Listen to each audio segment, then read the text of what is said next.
So everyone note down. I think question समझ में नहीं आया होगा शायद बहुत को नंबर 7 तो एक बार एक्सप्लेन कर दो ध्यान में. So R is given to us. What do you mean by R? Can you tell me? बताओ तो स्मॉल r का मतलब क्या होता है? ठीक है, कोरिलेशन कोएफिशिएंट ऑफ कोरिलेशन. उसके बाद सिग्मा xy का जो रिजल्ट है वो 6060 है. उसके बाद standard deviation of y is 2.5. Sigma x square is 9090. Find the number of items, मतलब n निकालना है. Where it is given that x and y are deviations from their respective mean. तो देखो तो यहाँ पे स्मॉल x और small y क्या डिनोट कर रहे हैं? देखो लिखा हुआ है कि स्मॉल x का मतलब है डेविएशन फ्रॉम इट्स मीन. इन लोग लिखा हुआ है डेफिनेशन. अगर तुम क्वेश्चन को ध्यान से पढ़ो तो स्मॉल x का इन लोग मतलब लिख दिया है क्वेश्चन में. तो स्मॉल x का मतलब क्या लिखा है इन लोगों ने कि small x is deviation of the variant from its mean, and mean is denoted with what? X bar. Y is equal to what? Again the same thing. Check करो. Deviations from the respective mean. मतलब deviation of variant y from the mean of y series. All right. अब हम लोग को यहाँ पे n का value निकालना. तो क्या मैं ऐसे नहीं बोल सकता हूँ कि ये sigma x minus x bar into y minus y bar है. और क्या मैं ऐसे नहीं बोल सकता हूं कि sigma x minus x bar into Y minus Y बार को हम क्या चीज से डिनोट करते हैं? है कि नहीं? याद करो मैंने लास्ट जब फॉर्मूला दिया था तो dx को मैंने क्या चीज से रिप्रेजेंट किया था? I mean x minus x bar को क्या चीज से रिप्रेजेंट किया था? dx से. और y माइनस वाई बार को क्या चीज से रिप्रेजेंट किया था? dy से. अब हमको स्टैंडर्ड डेविएशन ऑफ y दिया. चलो ठीक है. ये क्या है बताओ तो? What is this? This is sum of x minus x bar का whole square, or we can say it is sigma d square x. और हम लोग को यहाँ पे n का वैल्यू निकालना है. तो ध्यान से एक बार नोट करना. एक और चीज मैं बता दूं कि स्टैंडर्ड डेविएशन का फॉर्मूला क्या होता है फॉर सिंपल डेटा. मैंने दो फॉर्मूला दिया था. एक था sigma x minus x bar का whole square divide by n, और एक था under root sigma x square by n minus sigma x by n का whole square. Do you remember these two formulas? ठीक है. अगर तुमसे कोई पूछे तो कि फिर y सीरीज का स्टैंडर्ड डेविएशन क्या होगा? आई रिपीट, अगर तुमसे ये पूछा जाए कि y सीरीज का स्टैंडर्ड डेविएशन क्या होगा तो बस x के जगह पे y रिप्लेस कर दो. ठीक है. तो अब आगे ध्यान से नोट करना. अब हमको r का वैल्यू दिया हुआ. r जो भी डेटा दिया है इसके हिसाब से हम बोल सकते हैं it is summation of dx into dy by square root of sigma d square x into sigma d square y. r का वैल्यू दिया हुआ है 0.8 and what is sigma dx into dy? 6060. what is sigma d square x? अच्छा बताओ तो d square x दिया हुआ है या d square y दिया हुआ है? मतलब dy का होल स्क्वायर दिया हुआ है. बता सकते हो तुम लोग? कोई बता सकते हैं? कोई भी दोनों में से कुछ दिया है क्या हम लोग को? ये रख दिया हुआ 9090 ये दिया हुआ. तो हम लोग को d square y मतलब ये मिल जाएगा. So for this let me square both sides and also let me eliminate this decimal. I mean result, I mean the value written in decimal. इसको हम लिख सकते हैं 8 by 10 that is 4 by 5 and then square both sides.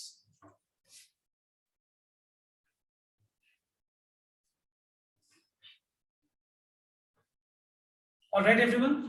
So what is sigma d square y? It is 3600 into 25 divided by 90 into 1660. All right everyone.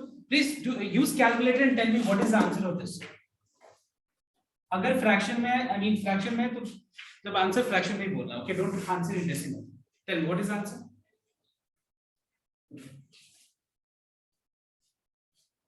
Fraction में तो नहीं है क्या है?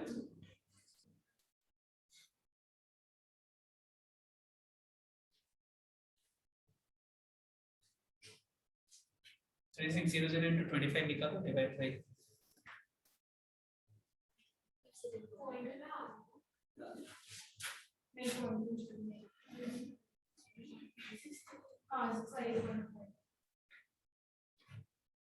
250 by 125 by 2 आ रहा है क्या? अच्छा 125 by 2 आ रहा है, ठीक है। तो चलो 125 by 2 में छोड़ देते हैं। अब देखो हम लोग को निकालना है n का वैल्यू।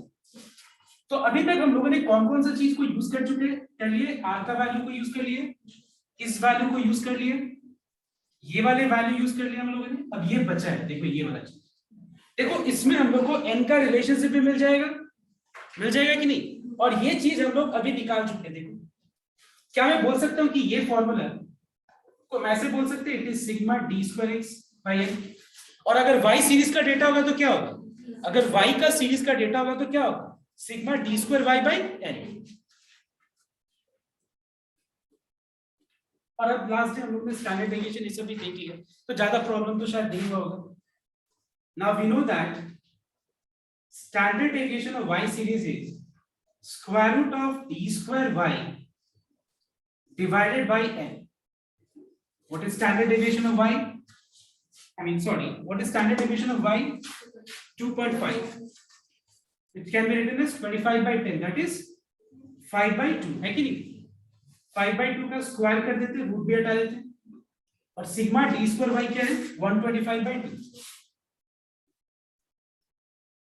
n का वैल्यू क्या हो जाएगा? It is 125 into 4 divided by 2 into 25. How many times? 3 times. 5 times. 5 times. उसके बाद 2 times, मतलब 10 आता है।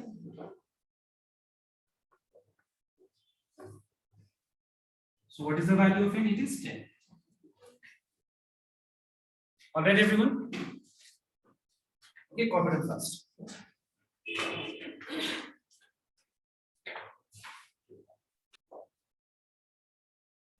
Everyone note down.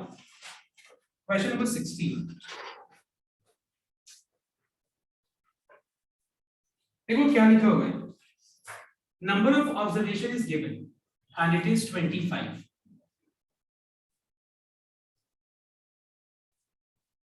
Then summation of data x, कोई यहाँ पे डेविएशन नहीं, क्योंकि कहीं कुछ मेंशन नहीं है, मतलब x नॉर्मल जो x होता है उसका ही समेशन दिया हुआ है, and it is 125. समेशन क्या चीज का दिया हुआ है? x स्क्वायर का, मतलब जो रिजल्ट जो वेरिएट है उसका स्क्वायर का समेशन दिया। समेशन ऑफ y दिया हुआ है,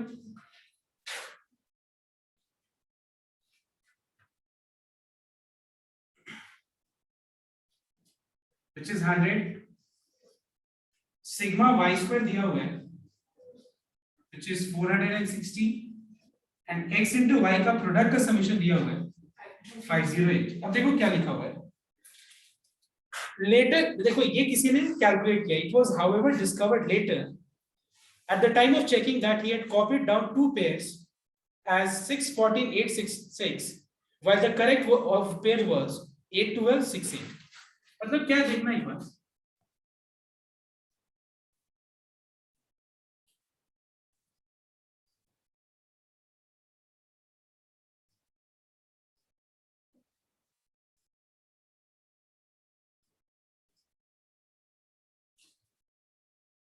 नहीं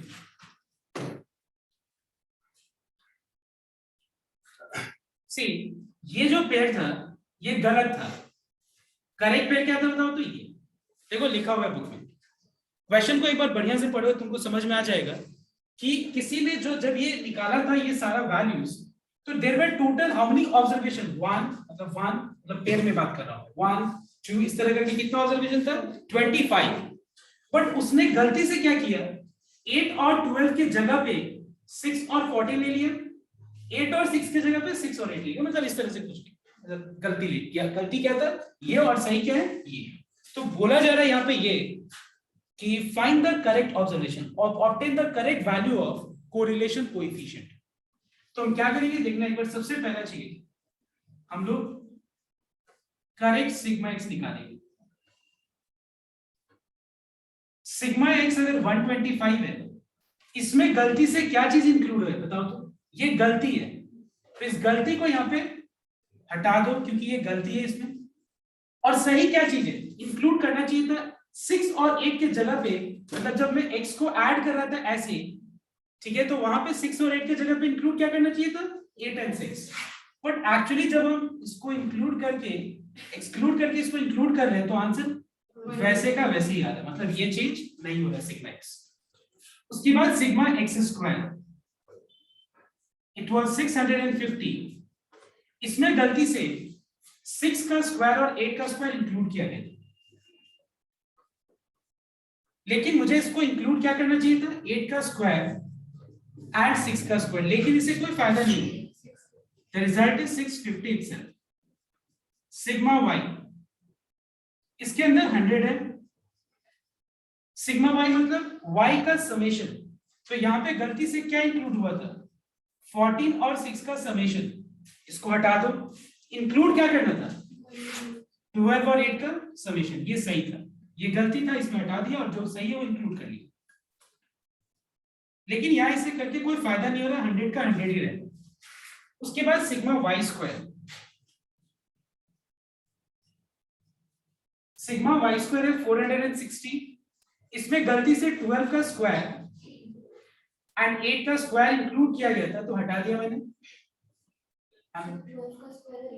सॉरी ये मैं गलती से ये ले गया, ये गलत है। 14 का स्क्वायर और 6 का स्क्वायर हटा दिया, 12 का स्क्वायर और 8 का स्क्वायर को इंक्लूड कर। So can you just using calculator find out what is the result? I mean, what is the final thing? 436. Sigma xy, मतलब यहाँ पे सिग्मा xy है 508, इसमें क्या चीज गलती से इंक्लूड किया गया बताओ तो? 6 और 14 का प्रोडक्ट दैट इज 84 प्लस 8 और 6 का प्रोडक्ट दैट इज 48, ये गलती से इंक्लूड किया गया था तो हटा दिया मैंने। बट इंक्लूड क्या करना है, 8 into 12 का प्रोडक्ट दैट इज 96 और 6 और 8 का product that is 48। So what is the result you are getting? Tell me. 520. अब ये सारे वैल्यूज को लेकर के और कोरिलेशन कोएफिशिएंट निकालो by using the formula sigma xy minus what was the formula, sigma xy minus sigma x into sigma y divided by n whole thing divided by what was the formula, square root of sigma x square minus sigma xy, sigma x whole square by n, हाँ sigma x का whole square divided by n into square root of sigma y square minus sigma y का whole square divided by n। यहाँ पे जो भी correct values आएंगे सब correct values, ये सारे को पुट कर दो आंसर। अच्छा समझ में आया सबको को? लास्ट डे हम लोग ने किया था लेकिन उस तरह का एक डेटा था सही, यहाँ पे देखो दो है पेयर में, लेकिन वहां लास्ट डे क्या था, एक ही पेयर था।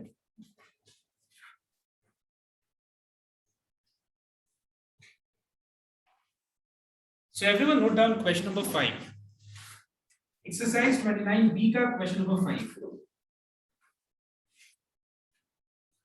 See, the coefficient of rank correlation between the marks in statistics and mathematics obtained by a certain group of students is 2/3.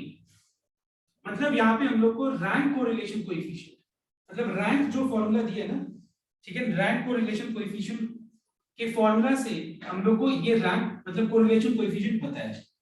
कौन सा दो मेथड होता है, एक होता है स्पीयर्समैन और एक क्या होता है एक स्पीयर्समैन होता है जिसको क्या बोलते हैं हम लोग, रैंक कोरिलेशन मेथड, और एक क्या होता है कार्ल पियर्सन मेथड। ठीक है, तो ये जो यहाँ पे रैंक कोरिलेशन कोएफिशिएंट निकाला गया है, ये किस मेथड से निकाला गया, रैंक कोरिलेशन, रैंक मेथड से। Okay, and it is how much 2/3।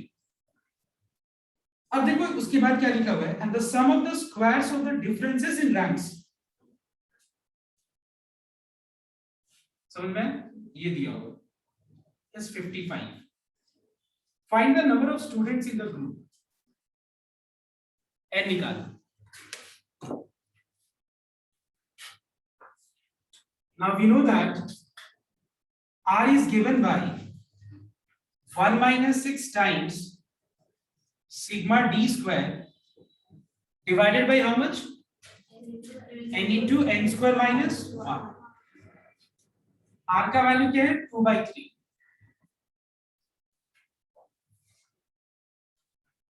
sigma d square is how much 55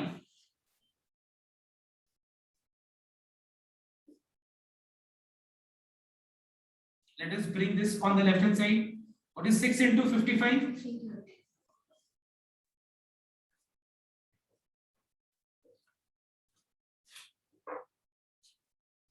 take LCM and find out what is 1 minus 2/3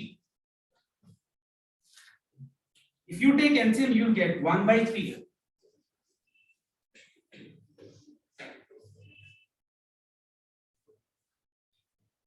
all right cross multiply so if you cross multiply you'll get n into n square minus 1 equals to 990 now इसके बाद कोई बता सकता है कि इसमें हम लोग n का वैल्यू निकालने के लिए कौन से मेथड को यूज करेंगे कोई बता सकता है एनीवन कोई आइडिया लगा सकते हैं कि इसके बाद किस मेथड को यूज करके n का वैल्यू निकालेंगे एनीवन 10 into 10 square minus 1.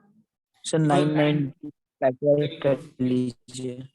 हाँ मतलब यहाँ पे भी एक जन बोला और यहाँ पे ऑफलाइन में भी एक जन बोला 100% करेक्ट लगभग वही मेथड से करना है हम लोग को क्या मैं n स्क्वायर माइनस 1 को एक बार ध्यान देना क्या मैं 1 को 1 स्क्वायर लिख करके और इसको मैं लिख सकता हूँ n minus 1 into n plus 1